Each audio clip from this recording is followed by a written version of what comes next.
예, 우리 같이 인사 나누겠습니다. 우리 일주일 동안 애쓰셨습니다. 옆 사람 인사하세요. 네. 왜냐하면 여러분들이 저만 뚫어지게 쳐다보면 제가 쑥스러워요. 그래서 먼저 옆 사람 인사 나누자고 한 겁니다. 원래는 이번 아셀 선교에서 제가 감당한 것은 하나님 나라예요. 하나님 나라인데 지난번에 해보니까 중요하긴 한데 재미가 없어요. 그래서 이 주은혜 교회에서는 좀 더 빳빳한 걸로 해야 되겠다. 그래서 제가 최근에 우리 교회에서 나눈 말씀 들고 왔습니다. 원래는 이 본문으로 제가 2시간 했거든요. 첫째 시간에는 무덤 앞에서의 예수님의 기도, 그 다음에 두 번째는 무덤 앞에서의 예수님의 요구 그랬는데 합해서 모아서 엑기스만 이 시간 여러분들과 같이 나누려고 합니다. 제가 지금으로부터 약 27년 전에 경기도 양지에 있는 총신대학원을 가본 적이 있어요. 대학원을 거길로 한번 가볼까 하고 거길 가봤는데 그 안에 들어가 보니까 강의실마다 교훈이 걸려 있어요. 뭐뭐가 되라 5가지가 걸려 있습니다. 먼저 보여주시고요. 4가지가 뭐냐면 그 중에 4가지가 뭐냐면 학자가 되라, 성자가 되라, 전도자가 되라, 목자가 되라. 이 4가지는 제가 별 고민 없이 받아들일 수 있어요. 근데 문제는 맨 앞에 나와 있는 한 가지예요. 뭐냐면 신자가 되라. 신자가 되라. 여러분 한번 생각해 보세요. 상식적으로 신자가 됐으니까 목사가 되려고 신학교를 간 거 아니에요? 그리고 신학교 졸업하고 또 신학대학원 가려고 거기 오는 거 아니에요? 그런데 곧 목사가 될 사람들을 모아놓고 하는 소리가 신자가 되래요. 신자가 되라. 저는 이게 무슨 소리인가 한참 그 앞에서 생각을 했어요. 그런데 그 뒤로 이제 한 30년 가까이 흘러서 한 교회의 목사가 된 지금 제가 정직하게 제 자신을 놓고 생각해 보면 학자가 되는 것도 성자가 되는 것도 전도자가 되는 것도 목자가 되는 것도 제게 그다지 중요하지 않아요. 저에게 있어서 끝까지 중요한 건 뭐냐? 신자가 되는 거예요. 전 지금도 신자가 되려고 애씁니다. 오래전에 여러분 한경직 목사님 아시죠? 우리나라를 대표하는 한경직 목사님이 은퇴를 하시고 남한산성 그 근처에서 요양을 하시는데 우리 한국의 대형교회 목사님들, 기라성 같은 목사님들이 그 한경직 목사님을 방문을 했어요. 막 대형교회예요. 여러분 다 아시는 그 교회 목사님들. 그래가지고 이제 가가지고 한경직 목사님에게 목사님 우리 후배들을 위해서 한 말씀만 해주십시오. 그랬더니 한경직 목사님이 가만히 그 목사님들을 이렇게 둘러보시더니 한 말씀 하셔요. 뭐라고 하냐? 우리 목사님들 예수 잘 믿으시기 바랍니다. 그랬어요. 네. 한국의 대표적인 대형교회 목사님들 앞에 놓으시고 뭐라고 그러세요?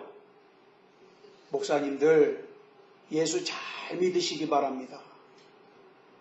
우리 옆 사람에게 진지하게 우리 가슴을 담아서 한번 말씀하시겠습니다.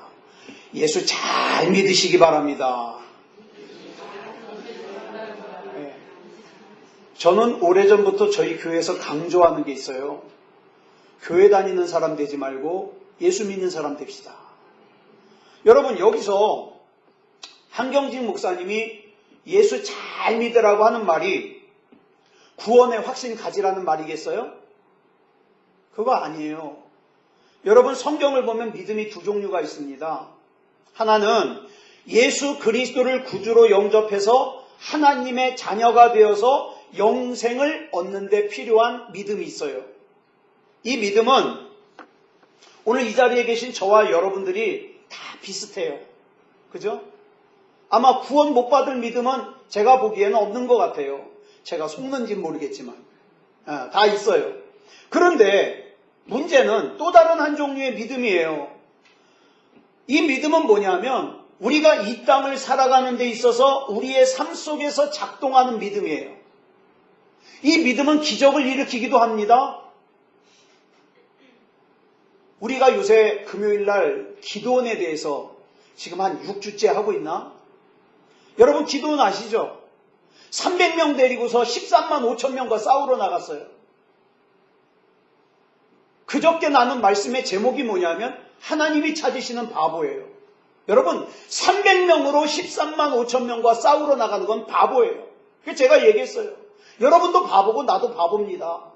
문제는 그냥 바보가 되면 안 되고 하나님이 찾으시는 바보가 돼야 된다고. 여러분 300명으로 13만 5천 명과 싸우러 나갈 때 필요한 믿음이 뭐예요? 이 두 번째 믿음이에요. 이 믿음에 있어서는 성경에 보니까 용사와 같은 믿음을 가진 성도가 있는가 하면 어떤 사람은 구원의 확신은 있어요. 하나님도 믿어지고 예수님도 영접했어요. 근데 삶에서는 전혀 작동하지 않는 초라한 믿음을 가진 사람이 있어요. 나는 안 돼. 나는 못 고쳐. 난 틀렸어. 초라한 믿음. 그래서 보여주시고요. 마태복음 6장 30절, 마태복음 8장 26절, 마태복음 16장 8절, 누가복음 12장 28절에 보니까 예수님이 하시는 말씀이 이 믿음이 적은 자들아 그래요. 제자들 보고. 여기서 예수님이 말씀하시는 믿음이 적은 자들아 이 말씀은 이 구원을 받을 확신이 없는 자들아 그런 뜻이겠어요? 아니요. 구원의 확신은 있어요. 그런데 왜 너의 삶 속에서 역사하시는 능력을 행하시는 하나님을 믿는 믿음은 작동하지 않느냐? 이걸 책망하시는 거예요. 여러분 오늘 잘 오셨습니다. 여러분 예수님 믿으시죠? 하나님 믿으시죠? 주눅들지 마세요. 여러분 주눅들면 하나님께 혼납니다. 이 믿음이 적은 자들아. 그래요. 나는 300명일 수 있어요. 하나님 나는 300명이기 때문에 내 힘으로는 절대로 13만 5천 명 못 이깁니다. 그러나 내게 능력 주시는 자 안에서 나는 모든 것을 할 수 있기 때문에 내 능력은 안 되지만 하나님 의지해서 나갑니다. 하나님이 이 믿음 찾으시는 거예요. 그러니까 여러분 교회만 다니지 마세요. 교회만 다니면 다 끝났다? 절만의 말씀이요. 교회 다니면서도 지질이 궁상으로 사는 사람들 많아요. 여러분 왜 잘 살아야 되는지 아세요? 여러분들은 하나님의 자존심이에요. 욥기 보세요. 하나님이 욥 자랑합니다. 이놈 마귀야, 너 욥 봤냐 욥? 내가 욥만 생각하면 기분이 좋아. 그랬더니 마귀가 뭐라 그래요? 에이 하나님께서 잘해주시니까 그랬죠. 그렇지 한번 재물 뺏어보라고. 몸에 질병을 한번 줘보라고. 그래도 믿는가? 욥이 그래도 하나님 앞에 믿음다운 믿음을 가졌더니 하나님의 자랑이었어요. 저는 저와 여러분이 하나님의 이 자랑이 되길 원합니다. 교회 다니는 사람 되지 마세요. 하나님 믿는 사람 되세요. 그러면 하나님께서 여러분의 인생 책임져 주십니다. 오늘 본문에 보면 예수님께서 우리가 잘 아는 얘기잖아요. 죽은 나사로의 무덤에 오셨어요. 무덤 앞에. 이때는 나사로가 죽은 지 이미 사흘이 지나서 나흘째 되는 날이에요. 여러분 무덤이 어떤 곳입니까? 무덤이란 더 이상 어떤 가능성도 없는 곳이에요. 무덤이란 더 이상 어떤 희망도 없는 곳이에요. 그러니까 무덤이 뭐냐? 무덤은 한마디로 말해서 인간의 한계 안에서는 모든 것이 다 끝난 곳이에요. 무덤은 다 끝난 곳이에요. 그래서 이 가능성이 없는 곳, 희망이 없는 곳인 나사로의 무덤 앞에 예수님이 서셨어요. 잘 들으세요. 이거는 오늘 저와 여러분의 삶에도 마찬가지로 펼쳐지는 상황이에요. 그리고 그 옆에는 누가 있냐? 사랑하는 오라비를 잃고 절망과 낙심과 슬픔 가운데 잠겨있는 마르다와 마리아 자매가 있어요. 그런데 이 마르다와 마리아 자매를 찾아오신 예수님은 아이고 사랑하는 오라비를 잃었으니까 얼마나 속상하냐고 단순히 위로해 주려고 오신 게 아니에요. 예수님이 여기 왜 오셨을까요? 아시는 분? 예수님이 여기 왜 오셨을까요? 나사로의 무덤 앞에. 에? 나사로 살리려고. 그럼 우리 하나님께서 오늘 이 예배에 왜 오셨을까요? 저와 여러분 살리려고. 자, 어떤 사람이 그 기적을, 그 능력을 힘입을 수 있는가? 우리 한번 따라가 보겠습니다. 예수님께서 본문 23절에서 마르다와 마리아에게 이렇게 말씀하셔요. 같이 읽겠습니다. 시작. 내 오라비가 다시 살아나리라. 이 말씀은 무슨 말씀이에요? 부활이요 생명이신 예수님의 선포의 말씀이에요. 이 말씀은 마치 창세기 1장에서 말씀으로 세상을 창조하시는 그 하나님의 창조의 말씀과 다를 바가 없어요. 그런데 이 예수님의 선포의 말씀에 마르다가 뭐라고 대답하는지 볼까요? 요한복음 11장 24절 시작. 마르다가 이르되 마지막 날 부활 때에는 다시 살아날 줄을 내가 아나이다. 무슨 뜻입니까? 마르다는 부활을 믿어요. 그런데 마르다가 생각하는 부활은 어떤 부활이에요? 죽은 오라비 나사로가 언제인지는 모르지만 지금은 아니에요. 지금은 아니고 저기 언젠가 나중에 그때는 살아날 줄을 믿습니다. 그런데 지금은 아닙니다. 이 믿음이에요. 그래서 마르다와 마리아의 생각에는 여러분 마르다와 마리아가 오라비 나사로가 병들었을 때 예수님을 부르러 보냈어요. 그죠? 왜 그랬느냐? 오라비가 아무리 질병이 깊어도 살아있을 때 예수님이 오시면 예수님이 살려주실 걸 믿었어요. 믿음 좋죠? 그런데 예수님이 오셨지만 지금은 무슨 상황이에요? 오라비 나사로가 죽었어요. 죽은 지 이미 3일이 지나 나흘째가 됐기 때문에 썩은 냄새가 풍풍 나요. 그래서 마르다와 마리아는 지금의 상황은 어떤 상황이다?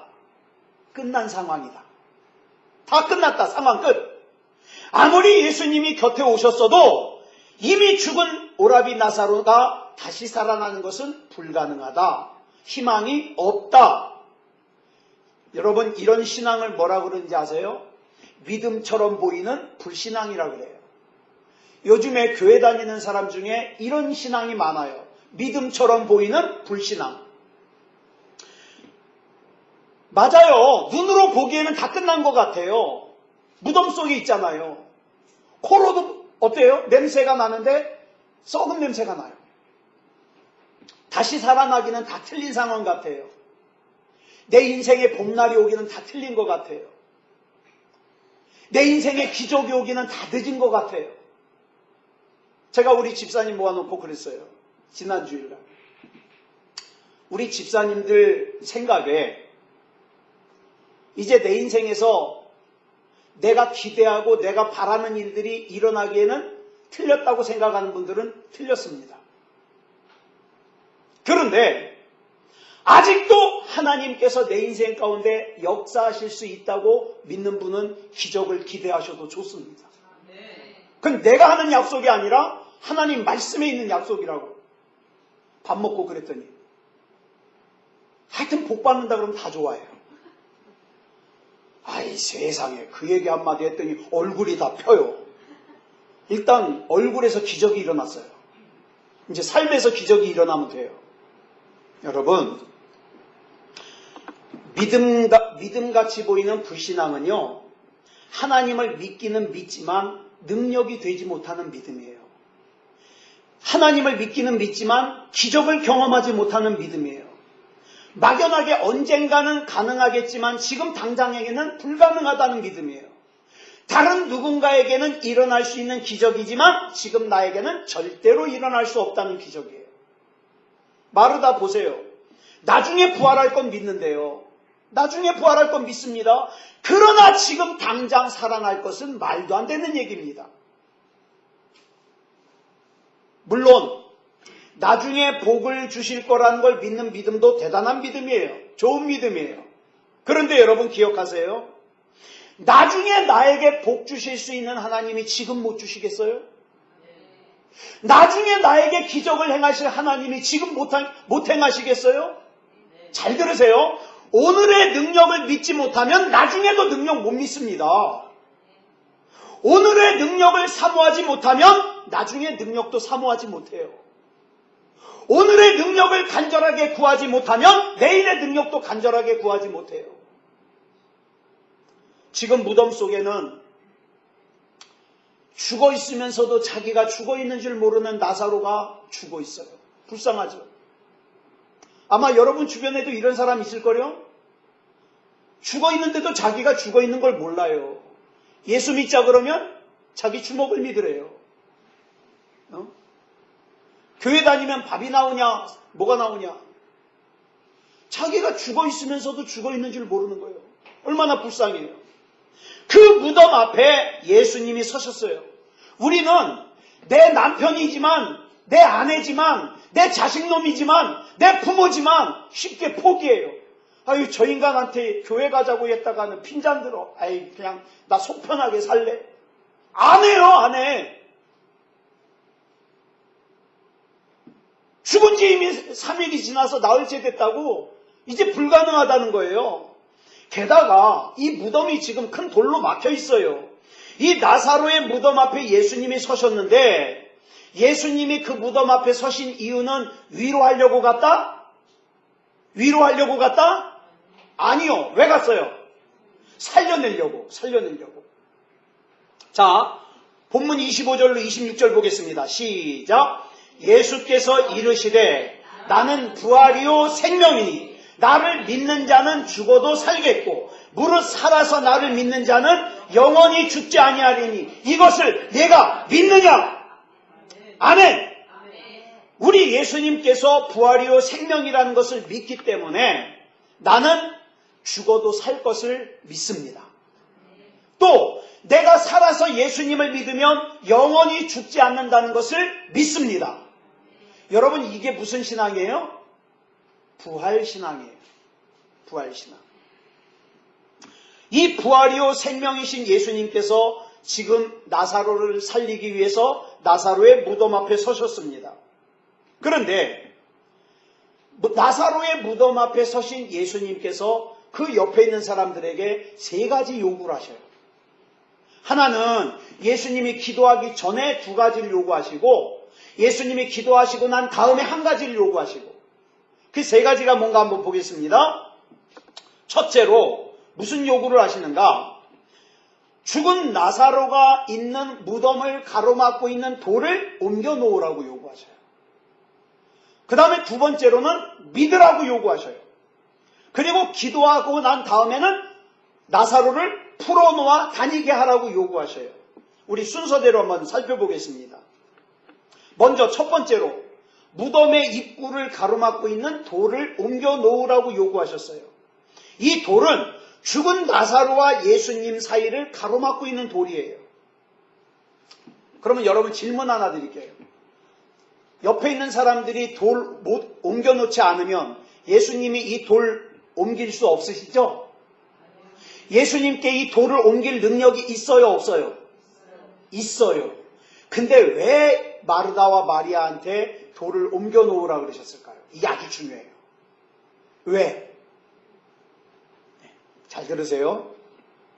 여러분들이 그렇게 좋아하는 기적은, 여러분들이 그렇게 좋아하는 응답은 그냥 주어지는 게 아니에요. 그릇에다 담아주는데 이 그릇이 뭐냐? 믿음이라는 그릇이에요. 지금 예수님께서 죽은 나사로를 살려내는 기적을 행하셔야 되는데 지금 이 기적을 담을 그릇이 있어요, 없어요? 없어요. 마르다와 마리아가 한다는 말이 무슨 말이에요? 아우 왜 예수님이 이제 오셨어요? 이미 죽어서 썩는 냄새가 풍풍 나요. 부활이요?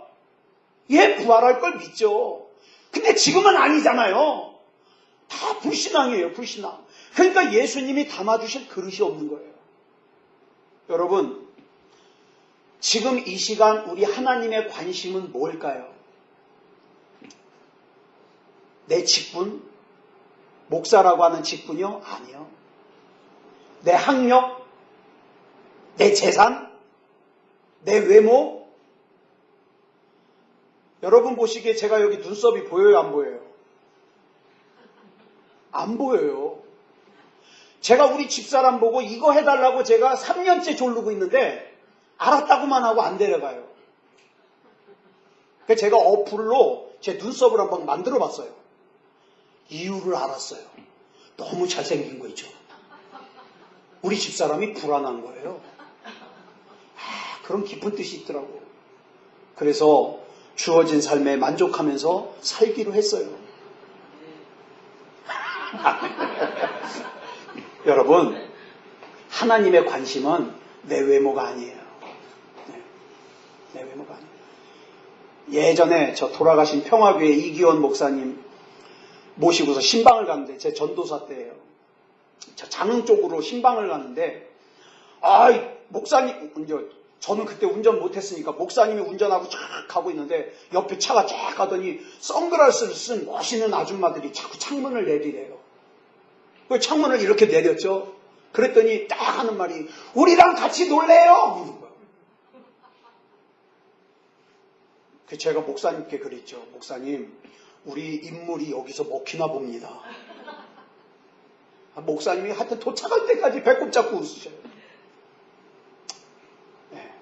여러분 보세요. 우리 주님의 관심은요, 그런 것들이 아니에요. 그럼 뭘까요? 한 가지예요. 따라하겠습니다. 너 나 믿니? 다시 한번. 너 나 믿니? 그럼 뭐라고 대답하실래요? 아멘! 아멘! 네. 그런데 마르다와 마리아는 못 믿었거든요. 그릇을 준비하지 못했거든요. 그래서 그 그릇을 준비할 수 있는 기회를 주시는 거예요. 돌 옮겨놔라.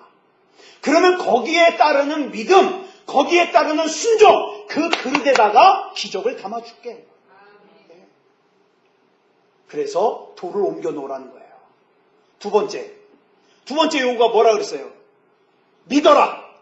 마르다와 마리아는 예수님과 함께 무덤 앞에 섰지만 그들의 믿음은 믿음다운 믿음이 아니었어요. 그들은 절망스러운 무덤 앞에서 더 이상 할 수 있는 일이 아무것도 없다고 생각했어요. 다 끝난 줄 알았어요. 근데 그렇지 않다는 걸 우리는 알잖아요. 그러므로 저와 여러분이 무덤 같은, 나는 늙었어, 나는 이제 할 수 있는 게 없어, 그런 무덤 같은 절망스러운 상황 앞에서, 잘 들으세요, 가능성을 계산하지 말고 그냥 믿음다운 믿음으로 순종하시기 바랍니다. 그래서 무덤을 가로막은 돌을 옮겨 놓으라는 예수님의 말씀에 마르다가 대답하기를 죽은 지가 나흘이 되어서 썩는 냄새가 난다는 거예요. 다시 말해서 예수님, 이제 쓸데없는 짓 그만하십시오, 이 뜻이에요. 여러분, 주님의 말씀이 나에게 들려지면 아멘! 그러고 순종해야 되는데 거기다 자꾸 내 경험, 내 상식, 이걸 갖다가 자꾸 갖다 대는 거예요. 내가 암만 생각해봤는데 안 된다는 거예요. 그러니까 기도도 안 해요. 하나님 앞에 구하지도 않아요. 사람의 상식으로는 지금 예수님이 하시려고 하는 이 일을 이해할 수 없어요. 죽은 사람을 어떻게 살려내요? 그것도 썩은 냄새가 나는데. 그런데 마가복음 9장 23절을 보니까 예수님이 이렇게 말씀하셔요. 시작. 할 수 있거든이 무슨 말이냐? 믿는 자에게는 능히 하지 못할 일이 없느니라. 아멘. 우리 예수님께는 능히 하지 못할 일이 없어요. 에스겔서 37장에 보면 여러분 잘 아시는 사건 나오죠? 죽은 지 한참 되어서 뼈가 됐는데 뼈도 하얗게 말라버렸어요. 그 뼈들이 뒹굴러 다니는 에스겔 골짜기에 하나님께서 에스겔 선지자에게 대언하라. 그러면서 생기야 불어와라 뭐 이러면서 막 대언하라 그래요. 오늘 저와 여러분의 인생 가운데도 하나님께서 대언하라 그래요. 여러분이 성경을 읽다가 강하게 주시는 말씀이 있어요. 우리 정진웅 목사님을 통해서 말씀을 듣다가 강하게 주시는 말씀이 있어요. 그러면 적어 놓으세요. 그거는요, 하나님이 대언하라고 주시는 말씀이에요. 그러면 대언하면 되잖아요. 근데 하나님이 대언하라 그러면 앉아서 하는 말이 하나님이 내 상황을 잘 몰라서 그래요. 아이 그건 틀렸다니까요. 대언하지는 않아요. 그래서 다른 방법 찾아다녀요.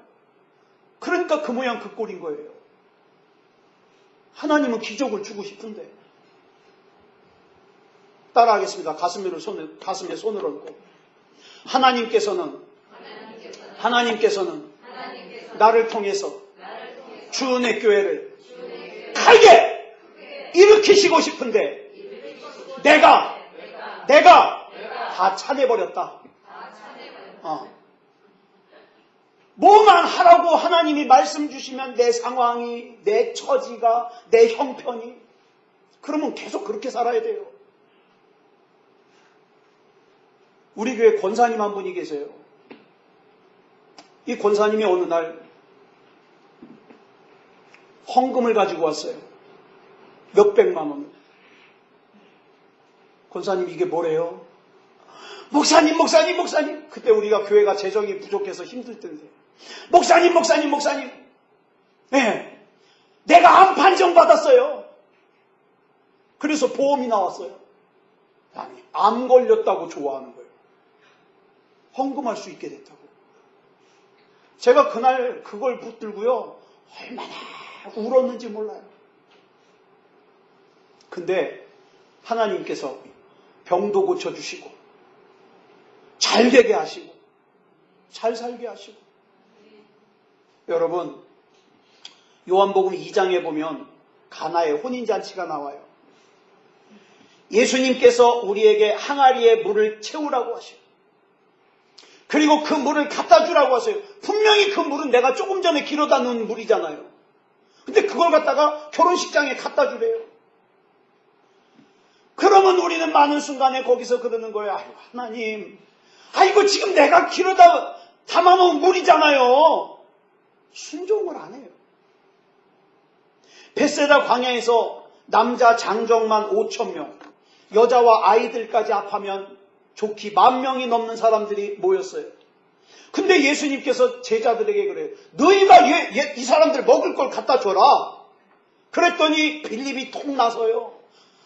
주님, 그건 불가능합니다. 왜 불가능하느냐?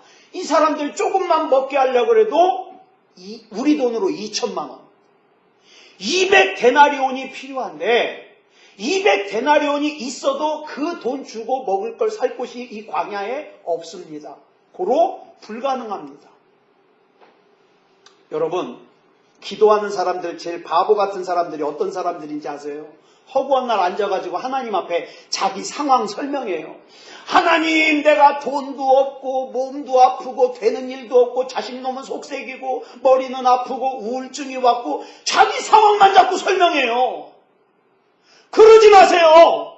언제 우리 하나님이 내 상황 몰라요? 200데나리온 없는 것도 알아요. 살 곳이 없는 것도 알아요. 그럼에도 불구하고 요구하신 것은 뭡니까? 네 믿음을 보여달라. 너 나 믿냐? 너를 통해서 이 지역에 우리 주은혜 교회가 귀하게 세워지고 복음의 일꾼이 되고 크게 쓰임받을 걸 믿냐? 아멘. 그러면 해라. 상황 설명하지 마세요. 상황 설명. 조금만 주님을 신뢰하는 믿음의 눈으로 보면 우리 주님의 바보가 아니잖아요. 내 상황 알아요. 우리 주은혜 교회 처지 알아요.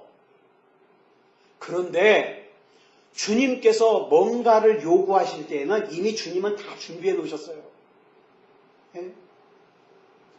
여러분, 아브라함에게 100살에 낳은 눈에 넣어도 아프지 않을 것 같은 아들을 모리아 산으로 데리고 가서 번제물로 바치래요. 번제 뭔지 아세요? 손발을 꽁꽁 묶어놓고 칼로 배를 쫙 갈라가지고 내장을 다 끄집어내가지고 불에 완전하게 태워서 바치는 제사가 번제예요. 아들을 그렇게 바치래요. 아브라함이 갔어요. 그리고 그 아들을 잡으려고 칼로 찌르려는 순간에 하나님이 아브라함아, 아브라함아, 손대지 마라. 내가 이미 이삭 대신에 바쳐야 될 양을 준비해놨다. 우리 하나님은 다 준비해 놓으셔요. 예? 예수님이 가나의 혼인잔치에서 이 물을 떠다 줘라. 이미 예수님은 포도주로 만들어 놓으셨어요. 순종만 하면 여러분이 그 기적의 주인공입니다. 예. 그러니까 우리가 할 일은 가능성을 계산하는 일이 아니에요. 순종하는 거예요. 순종. 하나님, 내가 할 수 있는 거 순종합니다. 하나님의 행하실 능력 행해 주시옵소서. 그 다음 무덤 앞에서의 세 번째 요구, 풀어놓아 다니게 해라. 죽은 나사로가 있는 무덤을 가로막은 돌이 옮겨졌어요. 그러자 예수님께서 하늘을 우러러 기도하십니다. 그리고 나서 뭐라 그래요? 나사로야, 나오라! 나와요, 안 나와요? 나와요. 근데 본문 44절 보겠습니다. 시작! 죽은 자가 수족을 배로 동인 채로 나오는데 그 얼굴은 수건에 쌓였더라. 그러니까 예수님이 그 다음에 이렇게 말씀하세요. 줄친 것만 시작! 풀어놓아 다니게 하라. 아멘. 자, 무덤을 가로막은 돌을 옮기는 건 사람이 하게 했지만 생명을 살리는 건 누가 해요? 예, 예수님이 하셔요. 그런데 문제가 있어요. 나사로가 무덤에서 나오긴 나오는데 모양을 보니까 어떤 모습이에요? 배로 동인 채로 나와요. 죽음에서 살아나긴 살아났지만 아직 문제가 있어요. 저와 여러분 마찬가지예요. 여러분 예수 믿고 구원 받으신 거 믿습니다. 근데 문제가 있어요. 여기저기 원하지 않는 걸로 묶여 있어요. 자, 한번 볼까요? 저와 여러분이 예수님을 구주로 영접하고 구원받은 하나님의 백성이 된 것은 의심하지 않아요. 그런데 나는 정말 두려워하면서 살고 싶지 않은데 어느 순간에 보니까 내 의지와 상관없이 두려움에 묶여 있어요. 염려하면 안 된다는 것을 분명히 아는데 내 의지와 상관없이 염려에 묶여 있어요. 미워하면 안 된다는 걸 내가 분명히 아는데 내 의지와 상관없이 미움에 묶여 있어요. 섭섭해하면 안 된다는 걸 분명히 아는데 내 의지와 상관없이 섭섭이 충만해요. 자존심이 충만해요. 여기에서 풀려나라 이 말이에요. 여기에서 풀려나야 진정한 능력, 진정한 자유, 진정한 은혜라 이 말입니다. 그래서 예수님이 풀어놓아 다니게 하라 말씀하시는 거예요. 그러면 어떻게 풀어놓을까? 이것도 다 주셨어요, 이미. 여러분, 하나님께서 천지를 창조하신 능력을 누구 안에 담아주셨냐? 예수님 안에 담아주셨어요. 그리고 예수님 안에 담겨있는 그 하나님의 능력을 어디에다 담아주셨냐? 예수님의 이름에 담아주셨어요. 그래가지고 그 이름을 누구에게 주셨어요? 저와 여러분에게 주셨어요. 그래 여러분들이 기도할 때 끝날 때 뭐가 좀 허전하니까 예수님의 이름으로 기도드렸습니다. 그러라고 주신 거 아니에요. 예수님의 이름에는요 하나님의 능력이 담겨져 있어요. 그래서 그 이름으로 기도하는 거예요. 예수님의 이름으로 나는 이 질병이 떠나갈지어다. 내 능력이 아니에요. 하나님의 능력이에요. 그런데 많은 사람들이 예수는 믿지만 이렇게 생각해요. 뭐 이런 거에 묶여 있다고 죽는 것도 아닌데 뭐 그냥 살지 뭐 그러고 살아요. 두 글자로 바보입니다. 바보. 지금 여러분들을 묶고 있는 것이 질병일 수 있어요. 여러분, 그 질병이 하나님의 어떤 뜻이 있다면 그냥 살아야 되겠지만 하나님께서 그 질병을 고치기를 원하신다면 여러분 마음속에 믿음을 가지면 분명히 고칩니다. 고쳐요. 여러분 돈 문제. 저는 그래요. 저는 목회하면서 목회 시작하면서부터 하나님 앞에 단판을 줬어요. 하나님, 저는 돈 걱정하면서 목사 못합니다.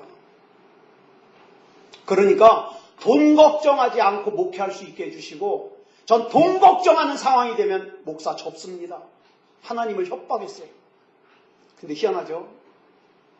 옛날에 목회를 하는데 지금은 그런 사람 안 보내주셔요. 그런 사람 없어도 되니까. 막 교회 재정이 막 마이너스 8만원, 막 마이너스 20만원 막 그럴 때, 막 답답하잖아요. 그래서 어느 날 하나님 이제 그만할 때가 됐나 봅니다. 그러고 있는데 혼자 새벽에 기도를 하고 있는데 동네 학원 원장이 새벽 기도하러 갔다가 100만원 헌금하고 가. 그죠? 또 어떤 사람이 전화가 우리 교회는 아니에요. 전화가 왔어요. 제가 설교를 인터넷에 올려놓거든요. 왜냐하면 다 이유가 있어요. 저는 설교 준비를 정말 열심히 정성을 들여서 하는데 예를 들어서 수요일날 주일날만큼 안 나오잖아요. 금요일날 주일날만큼 안 나오잖아요. 근데 달랑 그거 해놓고서 끝나버리면 억울해. 내가 애쓴 게 억울해요. 그래가지고 그러면 딴 사람이라도 듣게 하자. 그래가지고 인터넷에 올리기 시작했어요. 한참 됐어요. 근데 어떤 사람들이 저기 부산에 사는 박집사라는 분이 목사님 설교에 은혜 받았어요. 헌금을 조금이라도 하고 싶은데 어떻게 하면 되죠? 그러면 어려워요? 계좌번호 보내주죠. 그러면 막 100만원 보내고 어떤 사람은 200만원 보내고 지금까지 목회하면서 그렇게 제가 받아 챙긴 돈이 1000만원이 넘어요. 돈이 문제가 아니에요. 목회를 하면서 누군가가 지금도 하나님의 말씀을 듣고 은혜 받고 있구나. 위로받는 거예요. 여러분, 우리를 결박하고 있는 걸 풀어내야 돼요. 오늘 본문에서는 배로 동인체 그랬는데요. 히브리서 12장 1절에 보니까 뭐라 그랬냐면 이렇게 설명하고 있어요. 모든 무거운 것과 얽매이기 쉬운 죄. 여러분 시험 들면요. 목사님이 꼴보기 싫어져요. 그거 아세요? 그거 이상해. 시험 들면 괜히 목사님 보는 눈이 싫어져요. 그러면 여러분 그렇게 생각하세요. 내가 시험이 단단히 들었구나. 저 보세요. 얼마나 착하게 생겼어요. 제가 누구 속상하게 할 것 같아요? 근데 시험 들잖아요. 그러면 벌써 절 보는 눈이 각도가 이렇게 틀어져요. 그러면 설교하다가도 막 먹은 게 얹힐 것 같고 저는 또 참지를 못해요. 대놓고 얘기해야지. 여러분, 그 얽히고 설킨 것들을 풀어내야 돼요. 그것이 우리 하나님이 저와 여러분에게 요구하시는 거예요. 자, 정리하겠습니다. 첫째, 무슨 요구를 하셨죠? 돌을 옮겨 놓아라. 돌 왜 옮겨 놓으라 그랬어요? 돌을 왜 옮겨 놓으라 그랬어요? 믿음. 믿음 보려고. 아니, 정확하게. 그거 제가 얘기한 그대로. 하나님이 응답을, 능력을, 기적을 주시고 싶은데 그걸 담을 그릇이 없어서 그 그릇 준비하라고 돌을 옮겨 놓으라는 거예요. 두 번째, 뭐 해라? 믿으라. 세 번째, 뭐 해라? 풀어놓아 다니게 하라. 나도 풀어놓고 내 옆에 사람도 풀어놓고. 여러분 지금 우리 세수만 교회래. 주은혜 교회 나와가지고 마음이 껄쩍지근하고 뭐가 불편하고 뭐가 답답하잖아요. 묶여있는 거예요. 그거 기도해서 풀어놔야 돼요. 그거 풀어놓으면 우리 장로님 같이 훤해지셔요. 은혜 받아서 훤하신 건지 머리가 저보다 좀 하셔서 훤하신 거. 하여튼 우리 장로님만 뵈면 좋아요. 인자하시고. 여러분 여러분 얼굴 여러분 관리하세요. 링컨이 그랬잖아요. 남자지 사람이지 나이가 40이 넘으면 자기 얼굴에 자기가 책임을 져야 된대요. 예. 여러분 어디 가셔서 여러분 모르는 사람이 여러분 보고 교회 다니죠? 이런 소리 들어야 돼요. 불신자예요? 뭐 불교신자예요? 이런 소리 들으면 여러분 정말 여기 와서 회개하셔야 돼요. 그죠? 자, 우리를 얽어매고 있는 거 다 풀어내시기 바랍니다. 그래서 우리가 이제 오늘 찬양을 하고서 기도를 하려고 그랬는데 우리 권사님이 아까 반주를 하시면서 막 시험 드시려는 것 같아요. 어려워가지고. 어려울 거 하나 없어요. 제가 큰 소리로 부를 테니까 아시는 분은 따라서 부르시고 이 가사가 너무 좋거든요. 그러니까 하여튼 가사에 은혜 받으시기 바랍니다. 자, 반주해 주세요.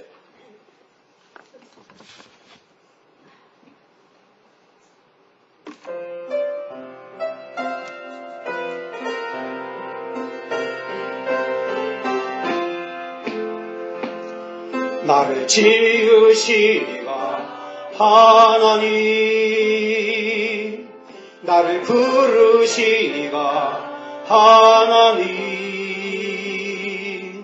나를 보내시니도 하나님,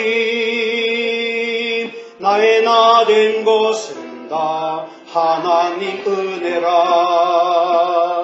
나의 달려갈 길 다가도록 나의 마지막 호흡 다하도록